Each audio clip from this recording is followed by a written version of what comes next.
Hello everyone, আশা করি প্রত্যেকে ভালো আছো। আজকে আমাদের আলোচনার বিষয় হলো ষষ্ঠ শ্রেণীর ইতিহাসের লেসন 2, ভারতীয় উপমহাদেশে আদিম মানুষ। তোমাদের যে লেসন 2টা রয়েছে সেটা আজকে আমরা এর মধ্যে থেকে যতটা শর্ট কোশ্চেন আছে, তো সেই শর্ট কোশ্চেনগুলো আজকে তোমাদের আমি এই ভিডিওতে আলোচনা করব। তোমরা অবশ্যই প্রত্যেকে চ্যাপ্টারটা খুব ভালোভাবে পড়বে। তো সেখান থেকে যে সমস্ত শর্ট কোশ্চেন আছে সেই শর্ট কোশ্চেনগুলো শুধুমাত্র আজকের ভিডিওতে দিচ্ছি।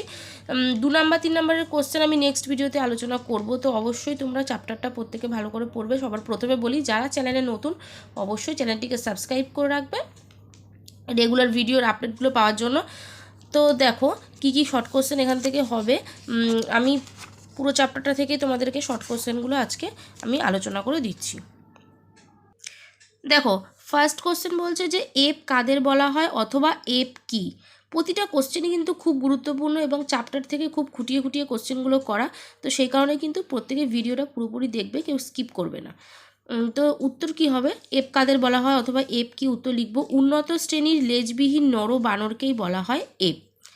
2 নম্বর প্রশ্ন বলছে পৃথিবীর প্রথম মনুষ্য প্রজাতি কোনটি? উত্তর আমরা লিখব পৃথিবীর প্রথম মনুষ্য প্রজাতি হলো এপ। নেক্সট কোশ্চেন বলেছে মানুষ কবে থেকে দাঁড়াতে শিখেছে? উত্তর লিখব আজ থেকে প্রায় 40 থেকে 30 লক্ষ বছর আগে মানুষ দাঁড়াতে শিখেছে। পরের প্রশ্ন বলছে হোমিনিড বলতে কি বোঝো? উত্তর এপ থেকে মানুষ এপ প্রজাতি থেকে পৃথক হয়ে যে পরিবার গঠন করে তাকে বলা হয় হোমিনিড। নেক্সট আছে হোমো হাবিলিস কথার অর্থ কী? উত্তর লিখব হোমো হাবিলিস কথার অর্থ হলো দক্ষ মানুষ। এই যে hominid, Homo habilis, Homo erectus এগুলো আছে না, এগুলো একটুখানি মন দিয়ে পড়বে, কারণ নামগুলো প্রায় কাছাকাছি, তো সেই কারণে ভুল হওয়ার চান্সটা থাকে।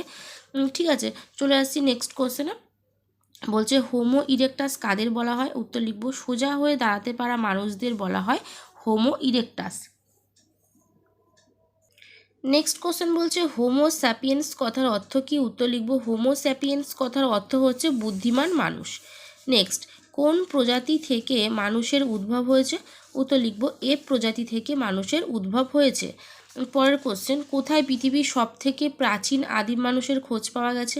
উত্তর লিখব পূর্ব আফ্রিকাতে পৃথিবীর সবথেকে প্রাচীন মানুষের খোঁজ পাওয়া গেছে। নেক্সট বলেছে লক্ষ লক্ষ বছর পূর্বে আদিম মানুষ কী দিয়ে হাতিয়ার বানাতো? অ্যান্সার লিখব লক্ষ লক্ষ বছর পূর্বে আদিম মানুষ পাথর দিয়ে হাতিয়ার বানাতো। নেক্সট কোশ্চেন, পাথরের যুগকে কয় ভাগে ভাগ করা যায় ও কি কি?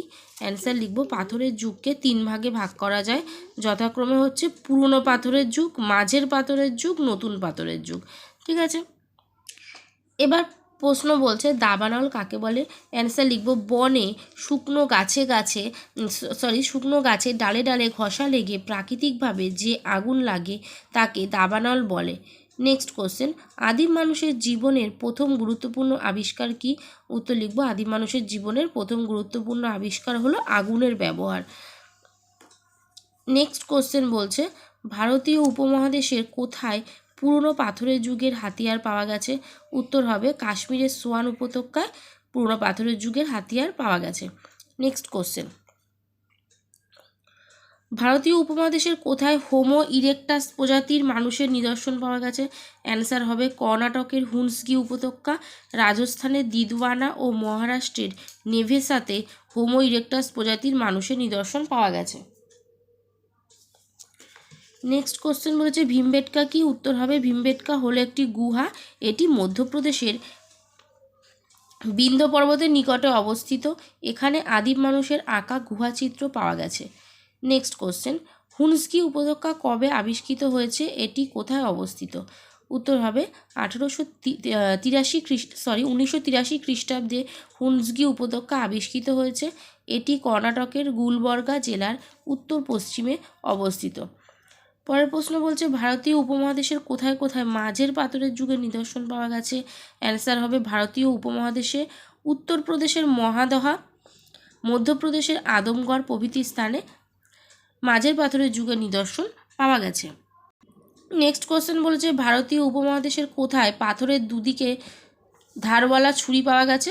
অ্যান্সার হবে উত্তরপ্রদেশের সরাইনগর রাইতে। নেক্সট, ভারতীয় উপমহাদেশের কোন কোন স্থানে প্রাচীন সমাধির নিদর্শন পাওয়া গেছে? অ্যান্সার হবে উত্তরপ্রদেশের সরাইনগর রাইতে ও মহাদহাতে। নেক্সট কোশ্চেন বলেছে ভারতীয় উপমহাদেশের কোথায় শস্যদানা গুঁড়ো করার জাতা পাওয়া গেছে?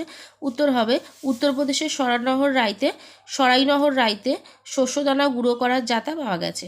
নেক্সট আদিম মানুষ কোন পর্যায়ে কৃষিকাজ শেখে? উত্তর হবে নতুন পাথরের যুগের প্রথম পর্যায়ে আদিম মানুষ কৃষিকাজ শেখে। তারপরে বলেছে টেরো কি?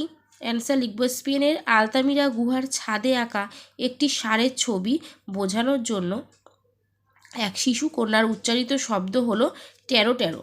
নেক্সট কোশ্চেন বলছে লুসি কি?